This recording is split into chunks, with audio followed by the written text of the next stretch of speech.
Vine a la clínica Celus a hablar con una persona que quería hablar hace muchos años, que es mi ex profesor de magíster, el profesor Carlos Saavedra.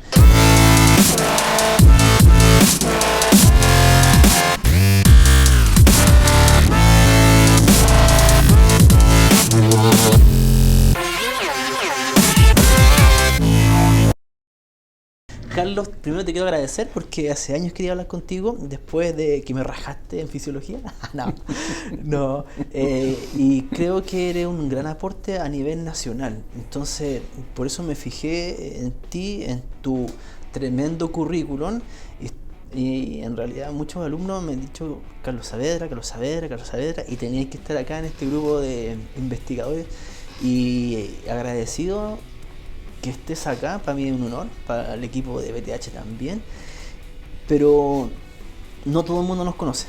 Entonces yo quiero decir, ¿quién es Carlos Saavedra? Carlos Saavedra, ¿a qué te dedicaste cuando iniciaste este camino hasta el día de hoy? Tú eres profesor de educación física, ¿no es cierto? Sí. ¿Y qué? Cuéntame. Bueno, yo soy un loco muy parecido a ti. Lo sé. Exactamente, o sea, los locos son las personas que movilizan y mueven los espíritus y con tu pregunta, ¿quién soy? Me gusta la de un filósofo que dice, yo no soy, siempre seré, porque es como que yo soy, es como que ya llegaste, y hay espíritus que no llegan nunca, porque cada vez que caminan y llegan a una boca calle encuentran más caminos, y uno tiene que seguir eligiendo y elige uno de esos caminos y toma otros caminos y se abren más caminos. Y es interesante como Einstein decía, me impacta la seguridad con la cual habla el ignorante y la incertidumbre con la cual habla y te deja el sabio. Entonces es interesante poder uno cada vez llegar más insatisfecho. Yo creo que en la medida en que tú tienes satisfacción, vas como bajando las revoluciones. Y las revoluciones creo que te la da la ilusión y la esperanza en una sociedad deshumanizada como la nuestra, que te permite ir abarcando y proponiendo y proyectando nuevas áreas del conocimiento para poder llegar a decir, siempre seré, porque no me voy a conformar nunca con lo que soy y no voy a llegar nunca a ser. Es interesante tu pregunta porque no me la había manifestado así, pero uno no puede decir quiero llegar acá, porque cuando uno llega acá y tiene un correcto camino para llegar, descubre nuevos caminos. O sea, sería como el que más sabe, menos sabe al final del... Indudablemente, eso es muy sabido, el menos sabe. Cuando tú... Por eso es interesante ver la televisión chilena, donde hay periodistas y que el periodismo no existe, sino que existe el arte de la comunicación de un profesional especializado. Pero nosotros encontramos acá periodistas que son aficionados, con un conocimiento empírico, y todos lo manejan a nivel superficial y objetivo, y como digo yo, tienen un mar de conocimientos con 1 metro de profundidad, entonces no pueden educar a través de los medios de televisión. O sea, busqué el rating nomás, eso es lo que es. Lo único que buscan es eso. Entonces, ¿a quién invitan? Invitan a profesionales que también están trabajando en la superficie de las cosas y que en el área de la salud son profesionales que convierten al paciente en cliente. Ese es el arte que tienen. Entonces no invitan nunca. Tú estás en Europa y ves la televisión y cuando hay un tema invitan a un investigador científico y tú aprendes. En cambio, con esta gente se progresa muy poco y el país sigue con un nivel conceptual muy bajo y desunificado. La desinformación en esta gran cantidad de información es como la clave de las crisis que nosotros tenemos en nuestra sociedad. Oye, tú estudiaste educación física y de ahí ¿cómo evolucionaste Yo no podría dejarte de ser sincero en eso. Yo pasé por unas escuelas de educación física ya, porque se estudia poco. Sí. Se estudia muy poco y se juega mucho en una profesión que es la medicina del futuro. Es decir, nómbrame una patología en la cual el ejercicio no tenga un rol. Evidencia. Evidencia hay por miles. Sí. Entonces, y nosotros estudiamos en educación física y jugamos mucho y estudiamos poco. Y en la época en que yo estudié siempre recibí prescripciones, métodos, metodología, pedagogía, y nunca supe el por qué aplicaba los métodos. Y de ahí, como yo en ese momento fui campeón sudamericano de 400 metros con valla y estaba en la selección chilena de rugby, fui a jugar al extranjero y ahí vi que había un instituto de neurobiología y biología experimental, departamento de la actividad humana. ¿Qué es eso? ¿Qué es eso? ¿Qué es esto? Y yo me acuerdo de haber golpeado la puerta de ese instituto y me sale un médico, el doctor y doctor. Perdona, ¿qué país era? En Argentina. En Argentina. Y era el doctor Alberto Leveroni, que además de médico era doctor. Y él era discípulo de Bernardo Hussein, que era un premio Nobel, que escribió los primeros textos de fisiología para todas las facultades de medicina. Y él tenía este departamento y me dijo, ¿qué quiere? Y yo no supe decirle qué quería. Entonces me dijo, porque el que no sabe lo que busca, no sabe lo que encuentra. Y aquí tiene una biblioteca, tiene 3 días para decirme qué es lo que quiere. ¿Qué año estamos hablando? 74. Ya. Y me encerré en la biblioteca y bueno, y empecé, le dije, yo quiero contestarme los por qué voy a hacer esta profesión. ¿Por qué voy a aplicar un interval training de 10 veces 100 metros con 1 minuto de descanso en 18 segundos? Y no 2 minutos. Exactamente. Entonces no sabía por qué y empecé a buscar los por qué.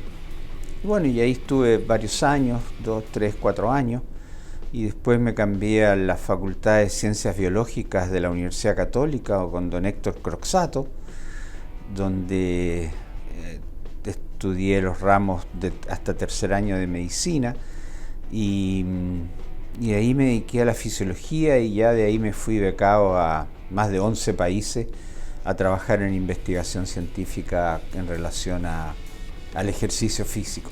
Y cuando te lanzaste, cuando llegaste a la puerta, golpeaste el médico argentino, dijiste, Chile estamos atrasadísimos en esto, ¿qué te pasó? Porque lo que te habían enseñado, me imagino, en el pregrado era nada en comparación a lo que estabais vivenciando en un país vecino. Efectivamente, la verdad es que en Argentina estaba más o menos lo mismo. El problema es que es más grande, pero los centros de investigación en América Latina en relación al ejercicio prácticamente no existían. Y en Chile las escuelas de educación física eran escuelas que estaban o que están aún todavía en las facultades de educación, teología, sociología, pero no en las facultades de ciencia y mucho menos en las facultades de ciencias de la salud. Y con don Héctor Croxatto acá en Chile, él fue profesor de las escuelas de educación física y duró muy poco, y él siempre me dijo, el año 74, me dijo, Carlos, dedícate al ejercicio porque será el fármaco del futuro. Eso me lo dijo. Te quedó marcado. Sí, y de ahí empecé a irme a estudiar a otras partes, a hacer pasantías informales, porque las formales es otro fenómeno curioso. La gente siempre te pregunta, ¿dónde me voy a estudiar? Y la verdad es que no hay que saber dónde, sino que con quién. ¿Quién va a ser tu tutor? Las paredes no enseñan, las universidades no enseñan, son los tutores. Y es ahí donde hay que hacer la selección. Y la selección más correcta es aquella selección en la cual tú puedes leer de un autor, escuchar de un investigador, y ese te tiene que llegar al alma. Si no lo haces con pasión, con vocación y convicción, te va a pasar lo que le pasa al 90% de la población hoy día, es decir, que trabaja en un ambiente de frustración, de insatisfacción, y que al final buscan que llegue rápido el viernes, sábado y domingo para poder tener fiestas, asado, alcohol y droga, pongámosle, para sacarse la frustración de toda la semana. Yo creo que lo más difícil que hay es trabajar o dedicar gran parte del día a algo que no te gusta. A mí eso me da una compasión ver gente que está trabajando en cosas que no le gusta. ¿Y por qué? Porque ellos son libres de elegir, y la verdad es que no son libres de elegir. Estamos todos prisioneros del estómago, de la cuota del auto y del arriendo que tenemos que pagar mensualmente. Y eso te provoca un dolor de estómago de angustia y no un dolor de estómago de emoción que a uno le produce cuando está en los tacos de partida y está mirando las vallas y ve el túnel de vallas, y esa es una cosquilla que es tan diferente, que es la misma pero es tan diferente, que cuando tú estás con ese dolor de estómago frustrado mirando la hora que termine el día. Claro, mira, a mí me contactan gente, siempre hablamos de tema, y cuando me preguntan qué es lo que hay que hacer para motivarse, yo he dicho que tenéis que tener pasión, pero yo creo que más obsesión. O sea, si te gusta, por ejemplo, lo que estamos hablando, fisiología, en su tiempo cuando estaba con el magíster, para mí no era problema estar estudiando un día sábado, porque me apasionaba, estaba feliz, obsesionado con esto, y me pasaba, quiero esto, quiero averiguar esto, de dónde salí con esto. Entonces, esa falta de obsesión con algo que te guste hace lo que tú me estás comentando, las personas frustradas al final del día. Es difícil, muy difícil. Yo me acuerdo de ti como alumno. Te llevaste mi presentación para China, Corea, ¿dónde fuiste? Me la fui a varias partes, hiciste un PowerPoint muy bonito, me acuerdo claramente, de un gen volando y de una proteína que se acoplaba. Yo lo usé mucho como elemento didáctico de inicio de muchas clases. Tenés que fijarte que para mí era el mito de Carlos Saavedra. No sabía quién era, no sabía quién iba a llegar, pero sabía que era una persona que era reconocida a nivel mundial. Entonces, esperando que entrara un musculoso de ojos azules, claro, entró y tú y yo así como ¡guau! Y así, cuando tenía que presentarte, no podía quedarme así como... No podía estar menos. O sea, cuando lo que tú me decías, cuando tenías un tutor que tiene un nivel internacional alto, tenés que por lo menos acercarte a que no te destruya tanto. ¿Entendés? Y eso es lo que me pasó. Claro. Entonces estaba motivado estudiando justamente en aquellos tiempos, estamos hablando de 2005, 2006, fisiología molecular. Sí. ¿Y a ti qué te llevó a la fisiología molecular, Carlito? Mira, precisamente aquí en este mar de diapositivas, que es mi hobby, ¿no?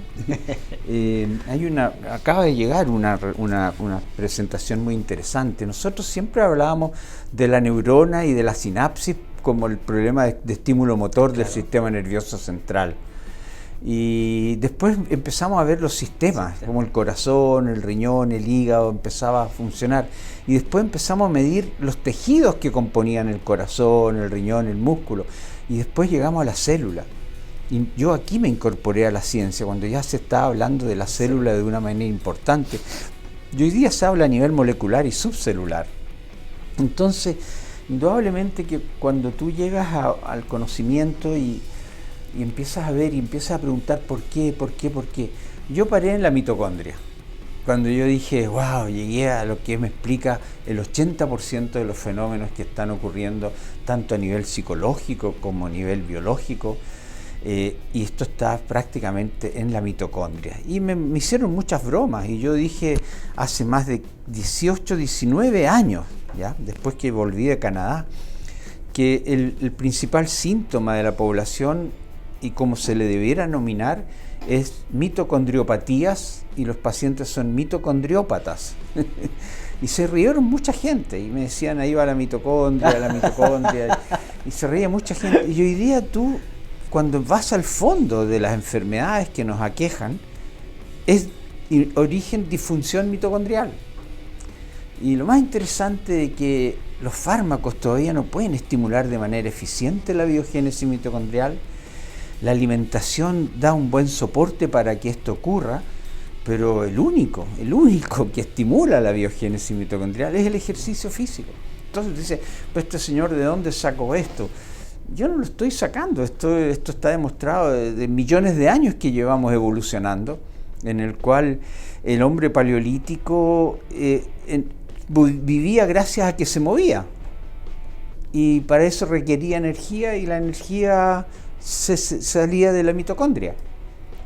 Entonces, indudablemente que ahí hay un problema muy serio en términos a que la gente no va al fondo de las cosas, sino que se queda, y eso es muy peligroso porque la gente empieza a repetir.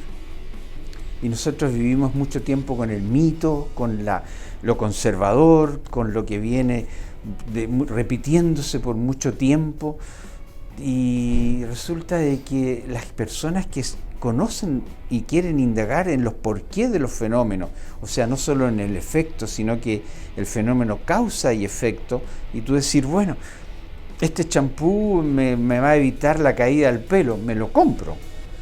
Pero si tú no sabes bien los mecanismos por los cuales ese champú te retiene el pelo, realmente vas a ser un consumidor inconsciente, que es lo que tiene la población hoy día, un consumidor instintivo, un consumidor obsesivo.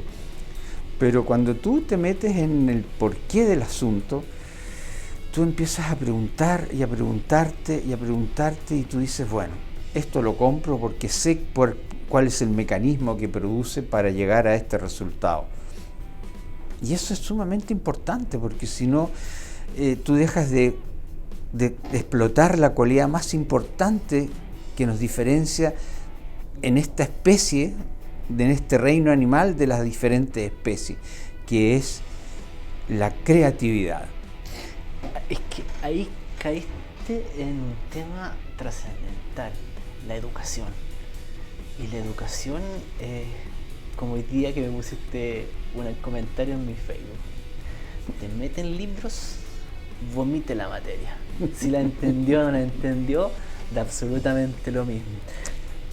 Pero ¿sabes qué? Lo grave de lo que tú estás diciendo es de que tú vomitas la materia, vomitas la información, y si la vomitas en forma adecuada, motivante, te conviertes en docente.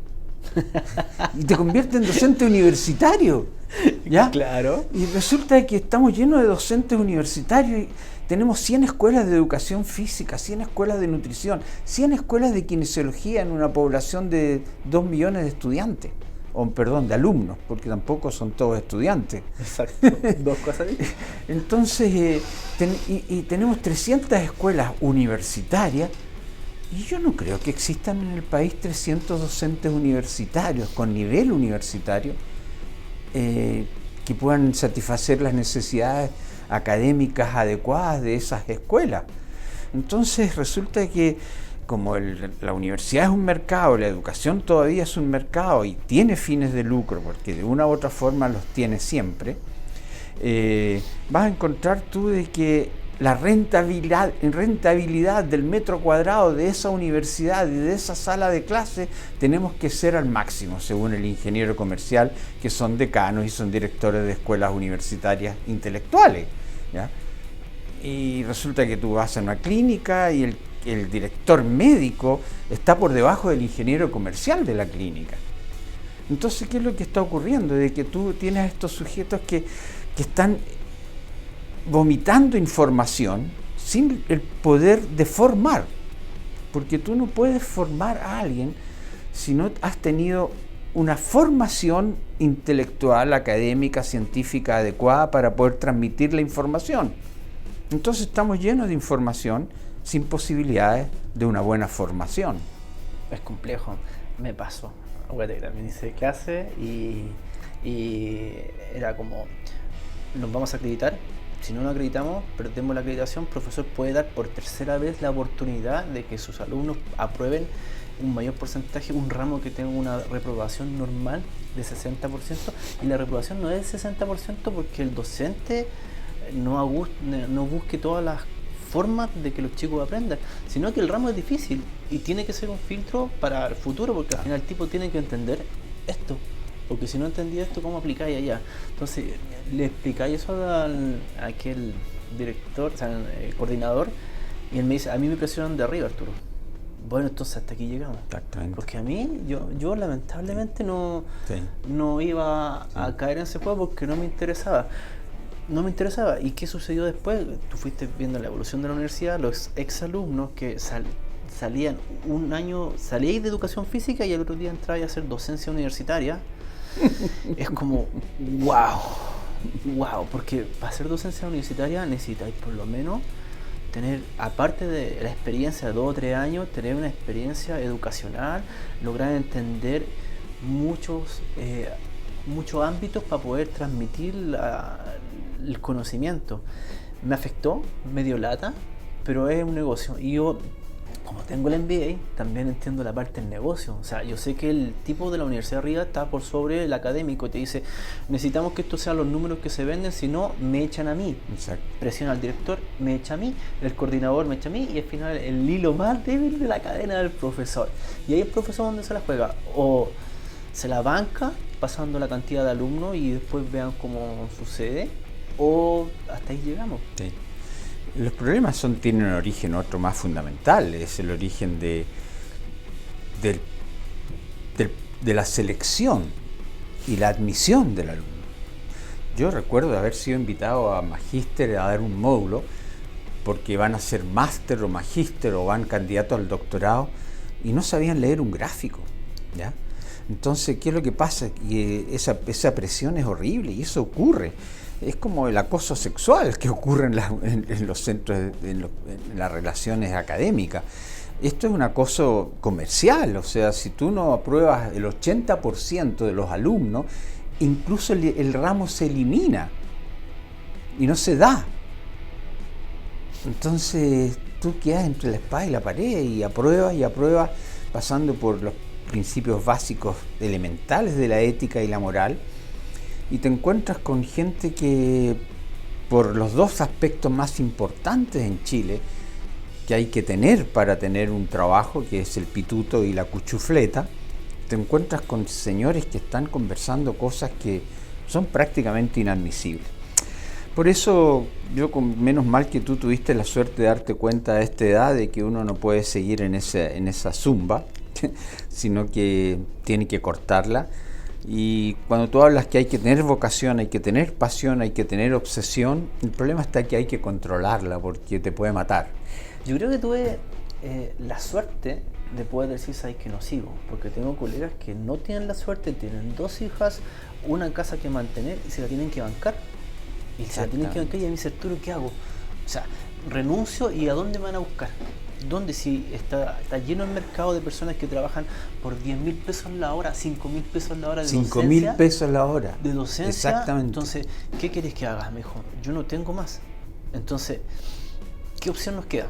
Si vaya a trabajar en esa área, tratar de enseñar lo básico y después que ojalá se especialicen y que vayan constantemente educándose, pero hasta ahí llegamos y esto se pone cada vez más complejo. Sí. Tú cuando escuchas y ves, por ejemplo, cuando vas a los congresos internacionales y te topas con personas que están pagados para pensar. Te fijas, aquí por ejemplo tienes una foto con Howley en Ingebrigtsen en Australia y con Bente Pedersen en Dinamarca. Y esto fue un congreso en Corea del Sur. Estas personas en el año 2006 dijeron y expusieron todo lo que se está hablando recién hoy día, o sea, 10 años después, ¿ya? Y ellos ya lo tenían presentado y publicado. Y cuando tú dices, ¿usted qué hace? No, yo me dedico a investigación y docencia, un par de horas semanales, ¿ya? ¿Y usted de qué vive? De la investigación científica. Y estamos pensando para eso. Claro, porque la universidad tiene que ser universidad. Exactamente, entonces tú dices, bueno, ya yo no me dedico más a la investigación científica en Chile, porque aquí nosotros podemos llamar la investigación científica a lo que estamos averiguando. Y eso no es investigación, es averiguación. no tiene protocolos serios, etcétera, etcétera. Y es un panorama muy, muy, muy difícil. Bueno, y de ahí seguí yo estudiando y me fui leyendo paper que hasta el año 90 uno, o sea, en el físico de Santiago nunca habían tenido acceso a paper y fueron estudiantes como tú que empezaron a leer artículos y uno empieza a leerlos y se empieza a emocionar con los trabajos de uno u otro investigador. Y así yo me fui a Japón, estuve en Finlandia, estuve en Sudáfrica, con los investigadores más connotados de esa época, y pasé en varios laboratorios de Escandinavia, en Finlandia, Dinamarca, en Noruega estuve con Hermansen, en Perolof Astran estuvo en Karolinska cuando yo lo fui a visitar y me echó del instituto porque yo no había hecho la cama a las 8 de la mañana. Me tuve que ir a la casa de Hultman y de Eriksson. Y en Finlandia, cuando fui a Jyväskylä, los alumnos de cuarto año de educación física hacían biopsias musculares. Estoy hablando del año de la década del 70, del 80. Entonces, aquí yo me acuerdo de haber tenido una experiencia en la Universidad Católica, en el centro de tercera edad, y que hicimos un seminario de ejercicios para la tercera edad. Estoy hablando del año 77, con el doctor Ramón Rosas, que era el cardiólogo del laboratorio de don Héctor Croxatto. Y los médicos se enojaron porque le estábamos tomando frecuencia cardíaca a los viejos después de hacer ejercicio, sin ser médicos. Entonces, y se eliminó el curso, ¿ya? Y es un geriatra que hoy día está dentro de la dirección de la geriatría en Chile. Y entonces tú te tienes que vivir con todas esas cosas y acumular y seguir y decir, bueno, me voy a dedicar a los obesos, me voy a dedicar a los niños, me voy a dedicar a los viejos. Vas peloteando donde puedas encontrar puertas abiertas y que de repente tú dices, yo estaré equivocado. Te vas a un congreso y resulta que no estás equivocado. Claro, pero esos congresos son todos fuera de Chile. Todos fuera de Chile, y además congresos organizados no por centros médicos, ni educacionales, ni clínicas privadas, sino que por centros de investigación financiados por el gobierno de cada país. Entonces tú hablas sin conflicto de interés, ¿te das cuenta? En el cual tú puedes decir lo que piensas, puedes decir lo que las causas de un fenómeno, ¿te fijas? Entonces así te encuentras tú que la industria azucarera nos ha intoxicado y nos ha enfermado por casi un siglo, y que ahora sale el descubrimiento de todas las farsas y las mentiras de la importancia del azúcar en el cuerpo, y eso es todo lo que nos ha enfermado. Oye, Carlos, ¿cuál es tu visión en relación a la obesidad en la actualidad? ¿Cuál es tu mirada? ¿Qué tienes que aportar? Ay, la obesidad. En primer lugar, si nosotros lo hacemos en forma piramidal, creo que la base de la sustentación en la cual se basa la obesidad es el negocio. No hay mejor negocio. Erich Fromm, en su libro de Revolución de la Esperanza, dice, este tipo de sistemas en una sociedad industrializada, para mantenerse sano, tiene que tener una sociedad enferma. Y los enfermos son una entrada enorme para los gobiernos y los estados, porque con los conocimientos que existen hoy en día, tú no puedes no darle solución a este problema. Es que no se le quiere dar, porque los médicos son personas que estudian mucho, ¿ya? Y no son ignorantes. Y sin embargo, tienen a la sociedad enferma, tienen a la sociedad obesa, ya en la obesidad. Estamos haciendo una serie de elementos y metodologías que parten desde la desnutrición adelante, y los resultados son cada vez peores. Y yo nunca me voy a olvidar, aquí creo que tengo una, de este señor, que fue en un congreso en Oulu, en Finlandia, que es Steve Blair. ¿Ya? Yo salía a correr con él todas las mañanas. Él era gordito, decía, no, yo corriendo 10 kilómetros día por medio a 6 minutos el kilómetro, yo no tengo ningún problema. ¿Y por qué? Porque él lo que demostró fue esto. Interesante, en que mostró que en 30.000 sujetos seguidos por 20 años, los sujetos obesos con buena condición física morían y enfermaban menos que los sujetos normopeso con mala condición física. Y eso a mí me hizo decir, bueno, estoy tonteando, ¿qué es lo que está pasando aquí? Yo estoy siguiendo eslogan, obesidad igual enfermedad, enfermedad igual obesidad. Y resulta que vi que los flacos tenían las mismas enfermedades que los gordos. Por lo tanto, no era la gordura el problema. Por lo tanto, dije yo, podríamos llegar a una política nacional en que le pagamos 50.000 pesos mensuales a quien está en el peso normal. Y sería más económico. Sí, más económico. Pero es que resulta que esos sujetos que solamente se adelgazan con la alimentación pueden enfermar exactamente igual que un gordo. Entonces tendríamos flacos, país flaco, pero enfermo. Entonces estas cosas son tremendamente interesantes y uno empieza a luchar con estas cosas y nosotros seguimos midiendo los pliegues cutáneos y resulta que los pliegues cutáneos son los que nos salvarían de un periodo, de una etapa de hambruna. Si lo que hace mal es la grasa ectópica, no la grasa subcutánea, es la que está alojada dentro del músculo, dentro del páncreas, dentro del hígado, dentro del miocardio. Esa es la grasa y es la primera grasa que se consume con el ejercicio, no con las dietas. ¿Ya? Si tú bajas de peso, indudablemente esas grasas se desocupan en cierta forma y se te arregla el perfil bioquímico, que a mi manera de ver ese perfil bioquímico tiene que ya ir eliminando un montón de marcadores que no tienen mucha relación con la fisiología molecular. Y eso tenés que tú estar haciéndolo, aplicar el método más eficiente.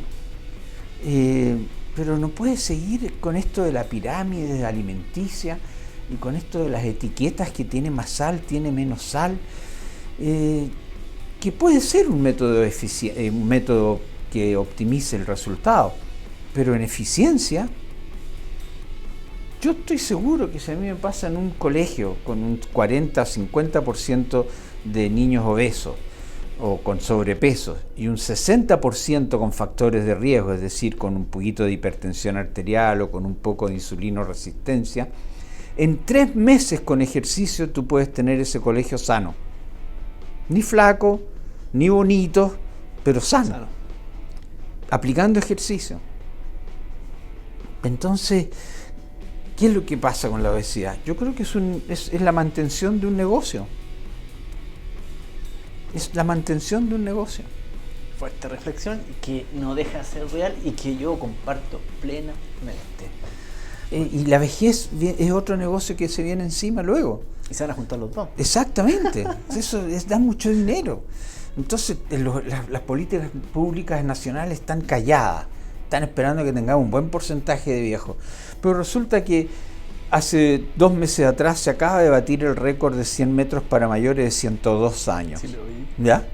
Entonces resulta que, y se acaba de descubrir en esta década, que el músculo es el órgano endocrino más grande y más importante que tenemos en el cuerpo humano. Y que ese órgano endocrino dura toda la vida y tiene una plasticidad de adaptarse y de funcionar toda la vida. Para estímulo que se entrega. Entonces, ¿qué es lo que está pasando? ¿Qué pasa con nuestras autoridades, con nuestros intelectuales, nuestros académicos, nuestros médicos y nuestros investigadores científicos que no pueden decirlo y cuando lo dicen no lo escuchan? Entonces, hay que partir, porque tomar sujetos de 70 años que hacen ejercicio no tienen ni siquiera el 20% de las enfermedades que tiene un viejo que no hace ejercicio.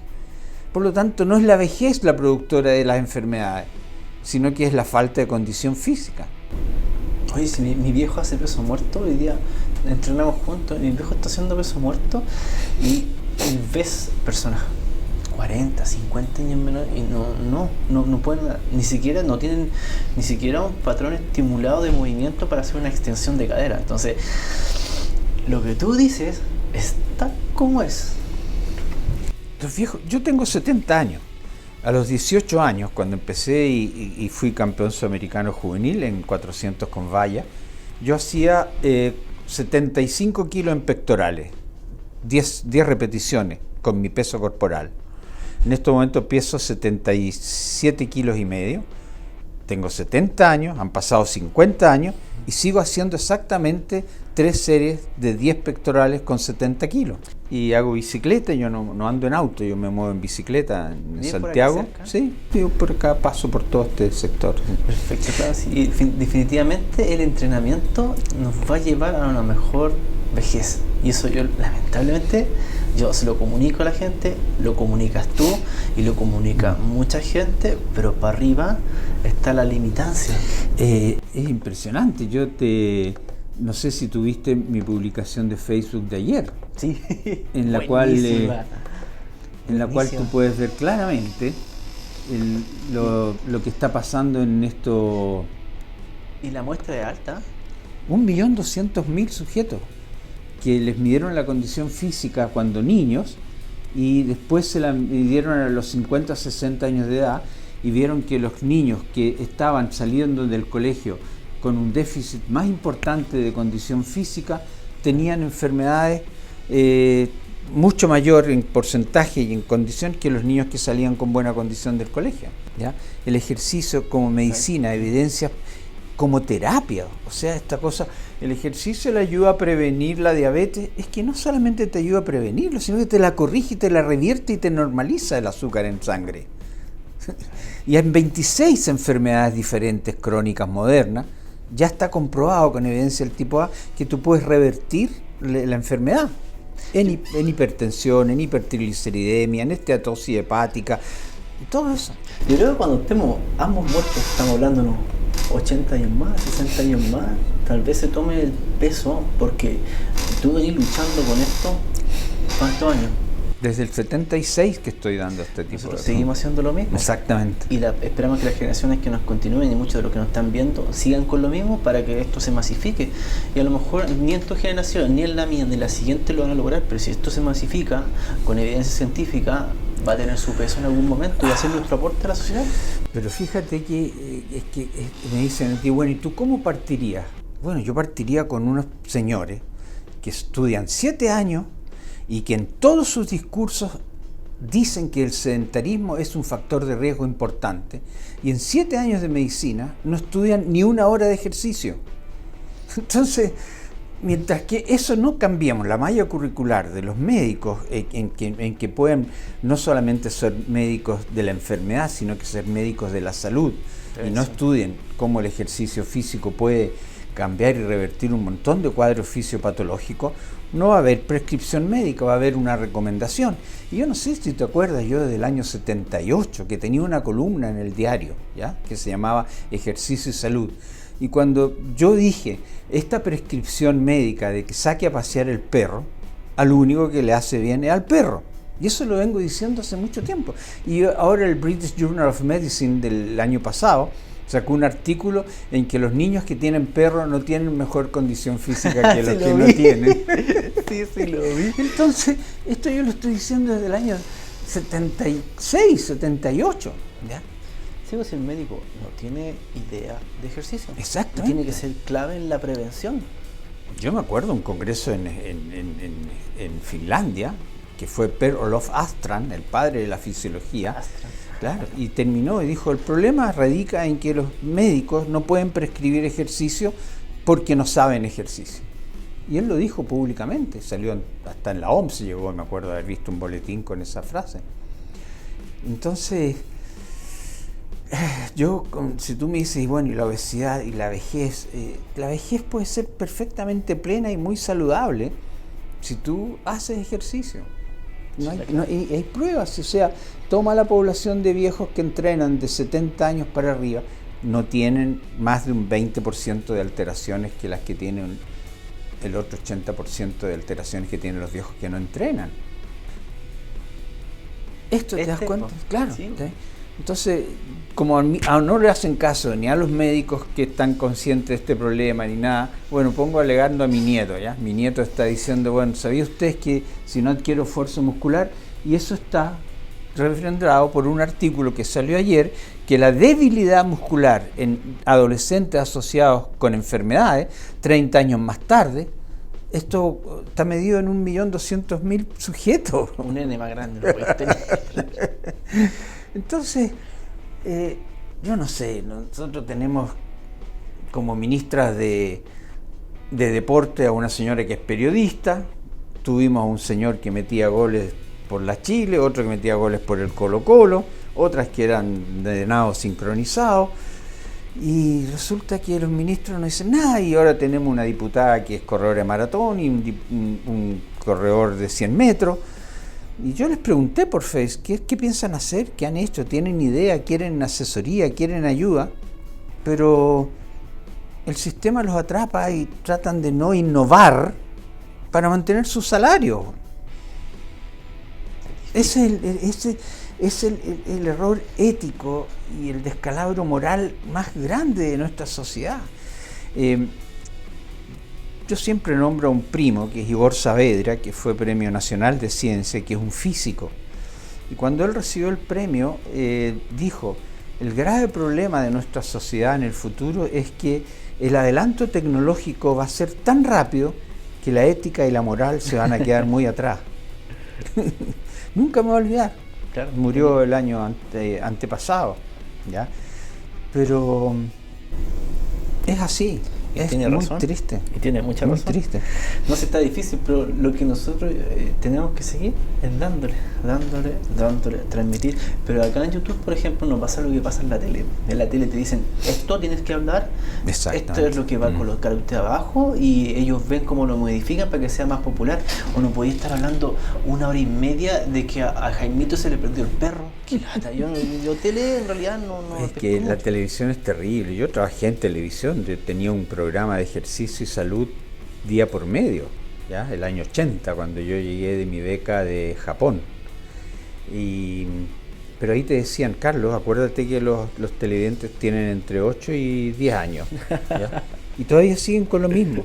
A mí me invitan a programas de televisión, les digo yo, pero yo les digo las preguntas que me tienen que hacer, ¿ya? Porque si no, no sirve nada. Pero ¿qué es lo que hacen la televisión? Es simplemente dar vuelta y dar vuelta, y tú tienes a un señor que yo lo veo en CNN, ¿ya? Yo doy los nombres siempre, y que ese señor tiene un espacio para decir lo que está en YouTube o lo que está en la web en los últimos días. Puras estupideces publica, como si la población y la humanidad fuera imbécil y no hubiesen talentos en ciencia, en música, en arte, y esos no salen. Este señor, que es muy simpático, que tiene una risa de gordito simpático, presenta puras tonteras, puras estupideces, y se pierden en minutos, a horas y en espacios que podrían cambiar la mentalidad. Y Tim Novak en un congreso hace muy poco dijo, la conclusión a la cual podemos llegar hoy día, debido al avance de la tecnología y que podemos fotografiar una proteína, es que el 50% de lo que hemos enseñado está errado y el otro 50% no lo sabemos. Entonces uno tiene que partir de esa base y ir conversando sin especulaciones, pero sí con algunos pronósticos para orientar las líneas de pensamiento y ser muy respetuoso con la naturaleza, con la ciencia, con la biología,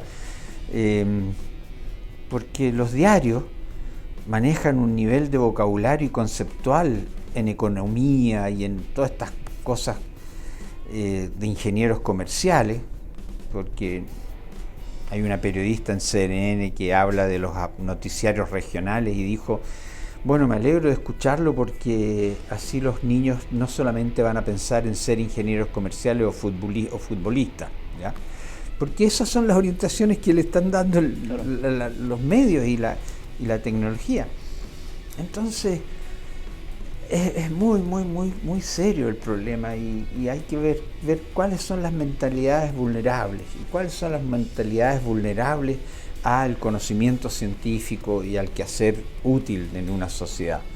Son aquellas que se desenvuelven en un entorno cultural ideal, porque no se trata de leer un libro en medio de una fiesta. No, tienes que leerlo en una biblioteca y comentarlo con un padre o con un amigo que también tenga la misma iniciativa. Entonces, esto de insertar a la gente porque le compras un auto y le pones un departamento sin cambiarle su nivel cultural, no va a haber nunca inserción. Y no avanza. No. Bueno, Carlos, estoy totalmente agradecido de la conversación. Creo que tenemos para hablar 3, 4, 5 horas de este mundo. Sí, y realmente feliz de compartir este espacio contigo. Espero que no sea la única vez que compartamos y hablemos de la vida, de este tema tan que nos apasiona mucho a nosotros y a muchas personas que nos van a ver en este video, que en otros videos que van a venir a futuro yo creo que vamos a poder seguir transmitiendo esta información, y realmente agradecido hoy día de esta conversación que para mí fue un placer. No, muy agradable, y te dejo invitado. Gracias por la invitación que tú me haces a seguir con 3 módulos que son los que yo estoy difundiendo, que es un módulo de mecanismos de adaptación al ejercicio, un módulo de efectos celulares del ejercicio en cuadros de distintas enfermedades, y la prescripción del ejercicio de acuerdo a la condición del individuo y al cuadro fisiopatológico que queremos no prevenir solamente, sino que también curar. El ejercicio es la medicina del futuro. Así se llama el congreso que tendremos a cargo en octubre en Beijing, en China, este próximo 18 de octubre. Ya saben, los pueden buscar en las redes sociales, Carlos Saavedra, ya conocen BTH, y el curso que va a dictar el profesor en _bth.com. Nos vemos pronto. Chao. Chao.